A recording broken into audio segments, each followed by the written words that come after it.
So a buyer had called me last year completely panicked. She was under contract on a gorgeous home in Cape Coral, think waterfront, pool, the whole thing. She had already told her kids that they were about to move to Florida. Then she opened the seller's disclosure and saw a line that said, outstanding utility assessment balance, $21,400. She thought she had been scammed. She thought she had a lien on the house. She was about to cancel the contract. What she was looking at was one of the most misunderstood line items in all of Florida real estate. And it almost cost her the home she had dreamed of for about 2 years. In the next 10 minutes, I'm going to explain exactly what Cape Coral water assessments are, why they exist, how to research them before you ever make an offer, and how to negotiate them so you never overpay. Stay with me because the section most people skipped, negotiation part, is where buyers either save or lose tens of thousands of dollars. Now, to understand water assessments, you first need to understand what makes Cape Coral different from almost every other city in America.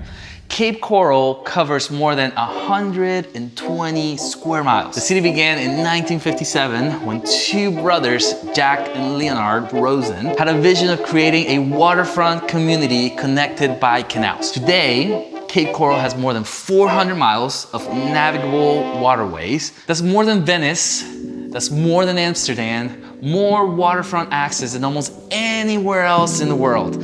And that's exactly why so many people move here. The lifestyle is incredible, but there's one thing most people don't realize. Many of these neighborhoods were originally developed, they weren't connected to city utilities. No public water, no public sewer, and many homes relied on wells and septic systems. Over the years, the city of Cape Coral began a massive infrastructure project to bring public water, sewer, and irrigation systems. When the city installs that infrastructure to a property, the property owner receives a bill. That bill is called a water and sewer assessment. Now here's the important part.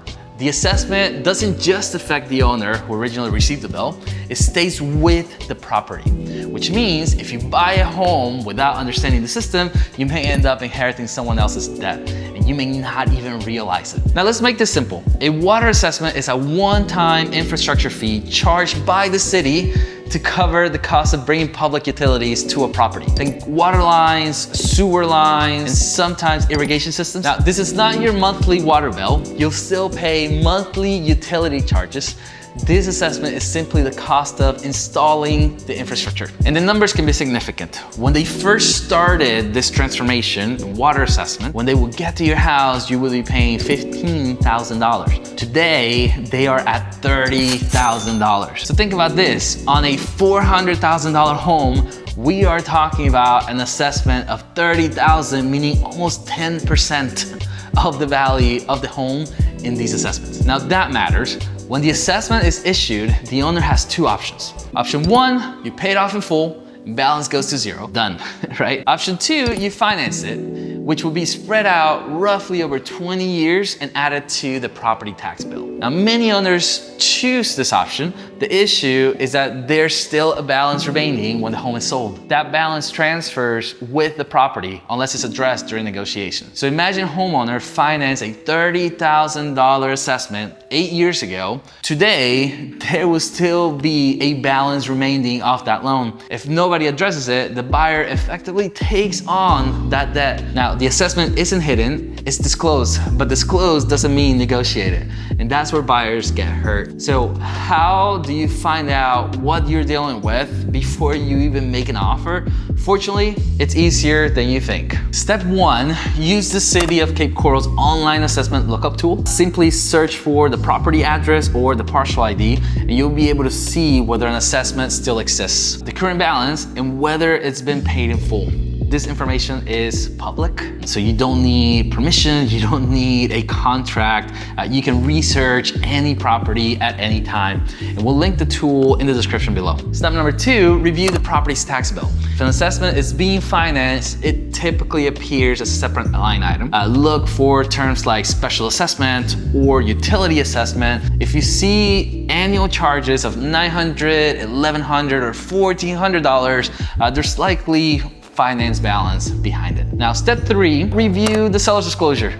Florida sellers are required to disclose known material facts. Outstanding assessments absolutely qualify. But don't rely exclusively on disclosures. Verify everything yourself. Not because sellers are dishonest, most aren't, but information can be outdated or misunderstood. Now, step 4, ask your real estate agent before writing an offer. This should be part of the due diligence project on every Cape Coral property. Now, before you're emotionally attached, before negotiations begin, before you spend any money on inspection. Finally, step 5, the title company will verify assessments during closing, but by then you're already deep into the transaction. So you want this information upfront, not 10 days before closing. Now, let's talk about the part that can save you real money, which is negotiation. Let's use a simple example. A home is listed at $450,000 and you discover that there is an $18,000 assessment balance remaining. So what do? Option A, ask the sellers to pay it off before closing. This is the cleanest solution. The seller uses proceeds from the sale, the balance goes to 0, you take ownership with no remaining assessment debt. Now, option B would be to negotiate a price reduction. So instead of paying $450,000, you negotiate it down by the assessment amount. Now, you're assuming the balance yourself, but you're not overpaying for the property. Now, option C would be to just split the difference, right? So seller pays part of it, buyer assumes part of it. This is often successful when both sides want to reach a quick agreement. And then there's option D, which is just completely ignore it. Unfortunately, this happens all the time and buyers pay full price. They inherit the assessment, it closes, and only later they realize they effectively paid thousands more than necessary. That's exactly why we're making this video. And one more thing, in a highly competitive market, you may not always get the sellers to cover the entire balance. That's just reality. But knowing the numbers allows you to make an educated, informed decision. That's the difference. By the way, properties with fully paid assessments can be very attractive to buyers. Many buyers actively seek these out. Now, there's one more thing you need to understand. Not every neighborhood in Cape Coral has been assessed yet. Many established areas in Southwest Cape already have utilities installed, but portions of the Northwest and Northeast and other developing areas, think Burnt Store, for example, are still part of future expansion plans. If you buy in one of these locations, you may be purchasing ahead of future assessments. And this is especially important for vacant land. You may find a lot listed for $45,000 and think you found an incredible deal.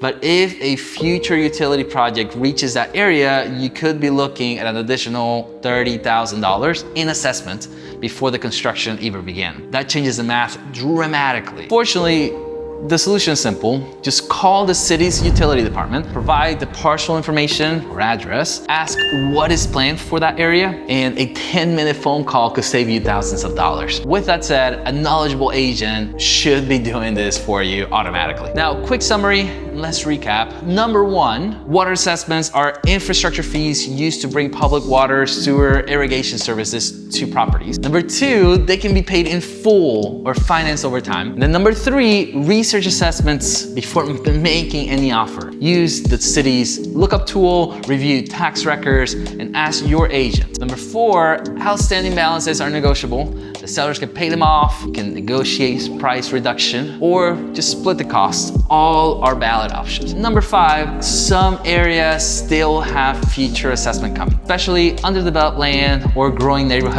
Think of north of Cape. Always verify with the city. And number 6, work with someone who truly understands the Cape Coral market, because this is one of those details that can cost buyers real money if it's overlooked. Cape Coral is an amazing place to live. The waterways, the weather, the lifestyle. It's easy to see why so many people choose to move here. But every market has its nuance, and water assessments are one of Cape Coral's biggest. My team helps buyers relocate here from all over the country, and we navigate these situations on a daily basis. So you can find all our contact information in the description below. And if you found this video helpful, hit the like button. It truly helps more people find this information. And if you want more videos to help you understand Southwest Florida as a whole, drop a comment below.